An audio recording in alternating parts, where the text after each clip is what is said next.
एक समय की बात है।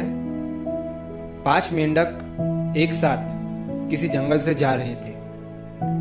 चलते चलते उन मेंढकों में से 3 मेंढक एक बड़े से गड्ढे में गिर जाते हैं। 5 में से 3 मेंढक गड्ढे में गिर गए तो ऊपर 2 बचे। अब गड्ढे में गिरने के बाद वो तीनों मेंढक ऊपर चढ़ने की बहुत कोशिश करते हैं, लेकिन वो गड्ढा बहुत बड़ा था। उस गड्ढे से बाहर निकलना इतना आसान नहीं था। अब गड्ढे के ऊपर जो 2 मेंढक बचे हुए थे, वो गड्ढे के अंदर देखकर उन तीनों मेंढकों से कहते हैं कि अब तुम तीनों इस गड्ढे से कभी बाहर नहीं निकल सकते हो। ये बहुत बड़ा गड्ढा है, तो तुम्हारा कोशिश करना व्यर्थ है। ये सुनने के बाद उन तीनों मेंढकों में से एक मेंढक को लगता है कि ये सही बोल रहे हैं। ये गड्ढा बहुत बड़ा है और अब हम इसमें से कभी नहीं निकल सकते हैं। तो वो मेंढक थोड़ी कोशिश करने के बाद हार मान लेता है और उसी गड्ढे में एक जगह आराम से जाकर बैठ जाता है। अब बाकी जो 2 मेंढक थे वो अभी भी ऊपर चढ़ने की कोशिश कर रहे थे। अब उन दोनों को देखकर ऊपर वाले मेंढक फिर से उन्हें ये कहते हैं कि तुम जो कोशिश कर रहे हो वो बेकार है। तुम इस गड्ढे से कभी बाहर नहीं निकल सकते हो और अब तुम्हें अपनी सारी जिंदगी इसी गड्ढे में गुजारनी पड़ेगी।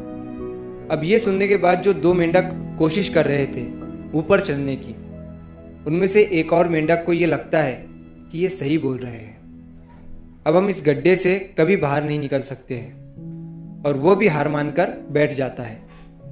लेकिन अभी भी उनमें से एक मेंढक ऊपर चढ़ने की कोशिश कर ही रहा था।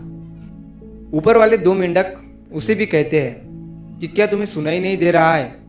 उन दोनों ने हार मान लिया है और तुम अभी भी ये सोच रहे हो कि तुम इस बड़े से गड्ढे से बाहर निकल सकते हो। वो ऊपर वाले दोनों मेंढक उसे बोलते रहे, लेकिन उनकी बातों का उस मेंढक पर कोई असर नहीं हुआ और वो मेंढक कोशिश करता रहा और कोशिश करते करते वो उस गड्ढे से बाहर निकल गया। अब उसे वो सारे मेंढक देख रहे थे कि ये बाहर कैसे निकल गया। मैं आपको बताता हूँ कि वो मेंढक बाहर कैसे निकला। वो मेंढक इस बड़े गड्ढे से इसीलिए बाहर निकला क्योंकि वो मेंढक बहरा था, उसे कुछ सुनाई नहीं देता था।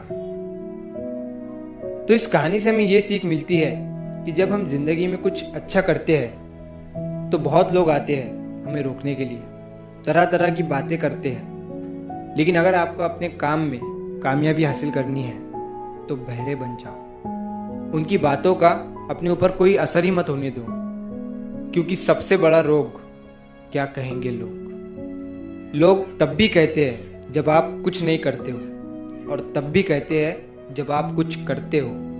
तो चाहे आप कुछ करो या ना करो, लोगों का काम है कहना और वो तो कहेंगे ही।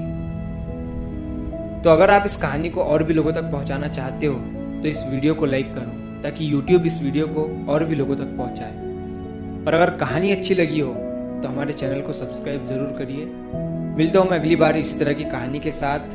तो सब्र करो, शुक्र करो और ज़िंदगी में आगे बढ़ो।